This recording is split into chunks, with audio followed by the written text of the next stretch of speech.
میں آپ کے اوپر جو قیامت ٹوٹی ہے اس پر میں آپ سے اپنی جماعت کی طرف سے، میاں صاحب کی طرف سے، ہم سب کی طرف سے میں دلی تعزیت کرتی ہوں۔ ابھی جب میں یہ اسٹیج پر آپ کے بزرگوں کے ساتھ بیٹھی تھی، 5 دن سے ہم سب یہ ٹی وی پر دیکھ رہے ہیں، آپ کی تکلیف کا احساس ہے ہمیں۔ مجھے یہ بھی سمجھ نہیں آ رہی کہ آج میں اپنی بات کہاں سے شروع کروں اور کن الفاظ میں اپنے دکھ کو، اپنے غم کو بیان کروں، کیونکہ جس پر گزرتی ہے وہی جانتا ہے۔ ہم جتنا بھی یہ کہہ دیں کہ ہم آپ کے ساتھ غم میں شریک ہیں، ہم شریک ہیں، پوری قوم آپ کے ساتھ آپ کے غم میں شریک ہے، لیکن مجھے اس بات کا احساس ہے کہ جو آپ پر گزر رہی ہے، جو یہ لاشیں رکھ کر بیٹھے ہوئے ہیں، ہم آپ کی تکلیف کا، آپ کے غم کا اور آپ پر جو مصیبت ٹوٹی ہے، ہم اس کا احساس نہیں کر سکتے۔ ابھی میں اس اسٹیج پر جب بیٹھی تھی آپ کے علماء کرام کے ساتھ، تو مجھے انہوں نے وہ تصاویر دکھانے کی کوشش کی، کس طرح ان غریب کان کنوں کا کے گلے کاٹے گئے۔ مجھ سے وہ تصویر نہیں دیکھی گئی، اور آپ لوگوں میں سے سب لوگ جو ہیں، جو یہ تابوت جن کے اندر رکھے ہوئے ہیں، اس کی بیٹی چھوٹی سی، میں نے پڑھا بھی، سنا بھی کہ یہ بچی ٹی وی پر کہہ رہی تھی کہ جب تک آپ نہیں آئیں گے، کسی بے حس کو پکار رہی تھی کہ جب تک آپ نہیں آئیں گے اب میں اپنے والد کو نہیں دفناؤں گی۔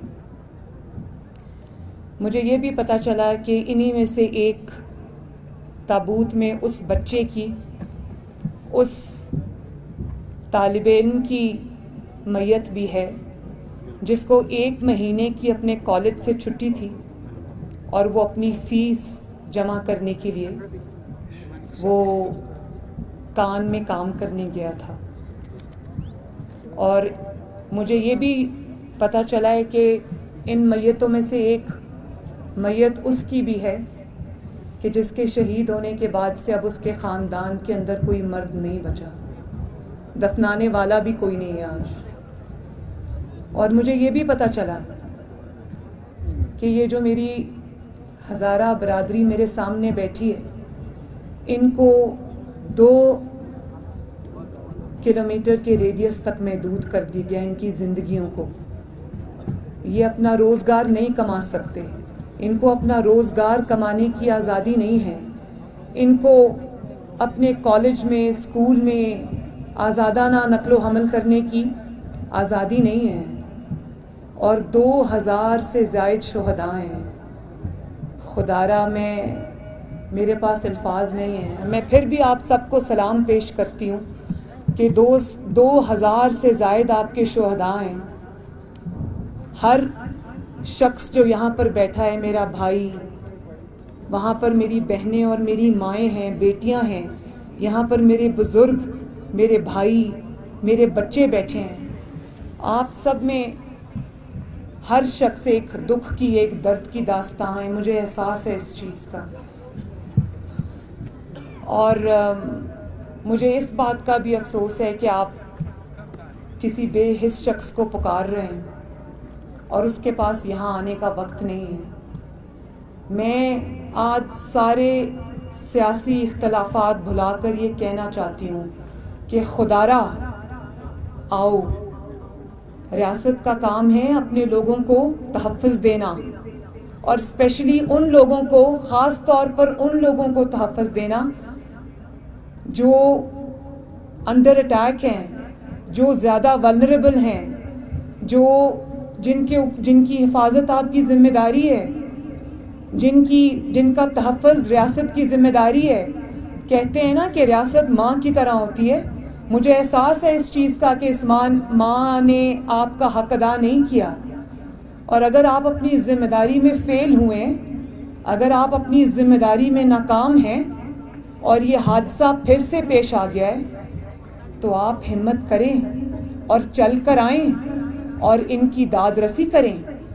میں عمران خان صاحب کو یہ کہنا چاہتی ہوں کہ یہ لاشیں رکھ کے آپ کے منتظر ہیں. آپ اپنے کیا یہ ان کی جو تکالیف ہیں، ان کی جو لاشیں ہیں، اس سے کیا آپ کی ایگو بڑی ہے؟ اور پھر آپ یہ کہتے ہیں کہ اس پر سیاست نہ کی جائے. ہم بالکل اس پر سیاست نہیں کرتے، لیکن اگر آپ یہ سمجھتے ہیں کہ آپ کی ناکامی اور آپ کی بے حسی کو آپ سیاست کہہ کر ٹال دیں گے تو یہ ہم ہونے نہیں دیں گے. گڈ. یہ ہم ہونے نہیں دیں گے. آپ کو یہاں آنا پڑے گا، ان کے سروں پر ہاتھ رکھنا پڑے گا، تاکہ یہ جو 5-6 دن سے کھلے آسمان کے نیچے منفی درجہ حرارت میں سنیں رات کو یہاں پر -8 ہو جاتا ہے، اس میں اگر یہ اپنی لاشیں سامنے رکھ کے بیٹھے ہیں، یہ آپ سے کوئی بڑی چیز نہیں مانگ رہے. یہ آپ سے یہ نہیں کہہ رہے کہ ہمیں کوئی بہت بڑی چیز دے دو. وہ صرف آپ سے یہ کہہ رہے ہیں کہ آؤ ہم سے بات کرو، ہمارے سر پہ ہاتھ رکھو تاکہ ہم اپنی لاشیں دفنائیں. تو آپ کی ایگو آپ کی ان لاشوں سے بڑی ہو گئی ہے. میں یہ سوال پوچھنے میں آج ہزارہ برادری کا نمائندہ بن کر میں یہ سوال پوچھنے میں آج حق بجانے ہوں آپ سے. یہ آپ تنقید کے ڈر سے نہیں آ رہے، اور اگر آپ تنقید کے ڈر سے نہیں آ رہے تو کوئی بات نہیں، آپ یہاں پر آئیں، تنقید سن لیں تھوڑی دیر، لیکن آپ کا فرض ہے کہ آپ اپنے لوگوں کے غم میں شامل ہوں. آپ ان کے سر پہ ہاتھ رکھیں، آپ ان کا درد بانٹیں، آپ ان کا دکھ بانٹیں.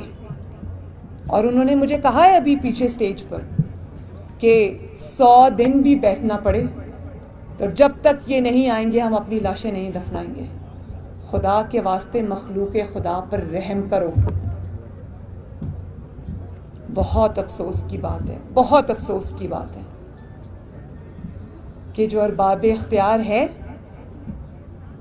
جو اس وقت اقتدار کی کرسی پر بیٹھا ہے، اس کی بے حسی پر افسوس ہے، صد افسوس ہے. میں ایک دفعہ پھر، مجھے نہیں پتا میں آپ کو کیا دے سکتی ہوں، کیونکہ میری جماعت نہ اس وقت اقتدار میں ہے، نہ شاید میں اس وقت آپ کے لیے سوائے آپ کے لیے آواز اٹھانے کے میں کچھ کر سکتی ہوں. لیکن ہاں، کیونکہ میں ایک ماں ہوں، بیٹی ہوں، مجھے احساس ہے آپ کی تکلیف کا. ایک بہن ہوں، مجھے احساس ہے آپ کی تکلیف کا. اور میں عمران خان صاحب کو بھی کہتی ہوں کہ آپ ایک باپ بھی ہیں، والد ہیں، بہنوں کے بھائی بھی ہیں، اور آپ کی فیملی بھی ہے. آپ اپنے بچوں کو سامنے رکھ کر، اللہ تعالیٰ آپ کے بچوں کو سلامت رکھے، لیکن آپ اپنے بچوں کو سامنے رکھ کر ذرا اس احساس کو، ان کی تکلیف کو اپنے اوپر طاری کرنے کا ذرا تھوڑی سی کوشش کریں تاکہ آپ کو احساس ہو ان کی تکلیف کا. اللہ تعالیٰ آپ کو صبر دے. میں آپ کے حوصلے اور صبر کو سلام کرتی ہوں کہ 2-2.5 ہزار شہداء کی قربانی کے باوجود آپ نے صبر کا دامن ہاتھ سے نہیں چھوڑا. اور آپ وہ قوم ہیں جس نے، آپ وہ برادری ہیں، آپ ہمارے وہ بھائی اور بہنیں اور بزرگ ہیں جنہوں نے اس ملک کی خدمت کی ہے، اس ملک کی مٹی کو سے وفا کی ہے، اس ملک کی دھرتی کو اپنی ماں سمجھا ہے. اور آپ کے پروفیشنلز نے، آپ نے اس ملک کو آگے بڑھانے کے لیے، اس کی ترقی میں آپ نے محنت کی ہے، اپنا کردار ادا کیا ہے. اب ریاست کی باری ہے کہ وہ اپنا حق ادا کرے اور آپ کے زخموں پر آ کر مرہم رکھے. اور اگر یہ حکمران یہاں پر نہیں آتا تو وہ سن لے، پھر یہ قوم اس کو اب اسلام آباد میں اس کرسی پر بیٹھنے کی اجازت نہیں دے گی. اللہ تعالیٰ آپ سب کا حامی و ناصر ہو. اور میں یہ چاہتی ہوں کہ آپ کی جو خواتین ہیں، میں ان کے پاس جا کے تعزیت کرنا چاہتی ہوں، تو کوئی حضرت اگر مجھے وہاں پر پلیز لے جائے. آپ سب کا بہت بہت شکریہ. میری دلی دعائیں، میری ہمدردیاں آپ کے ساتھ ہیں. اللہ تعالیٰ آپ کا حامی و ناصر ہو. اللہ تعالیٰ آپ کو صبر دے. اللہ تعالیٰ آپ کے شہیدوں کے درجات بلند کرے. اور اللہ تعالیٰ آپ کی زندگیوں میں ان کے جانے کی وجہ سے آپ کی زندگیوں میں آنے والی مشکلات میں اللہ تعالیٰ آپ کی مدد فرمائے. ہم سے جو ہو سکے گا، میرا آپ کی بیٹی ہوں میں، آپ کی بہن ہوں میں، میرا آپ سے وعدہ ہے کہ انشاءاللہ تعالیٰ وہ میں ضرور کروں گی. آپ کا بہت بہت شکریہ. Only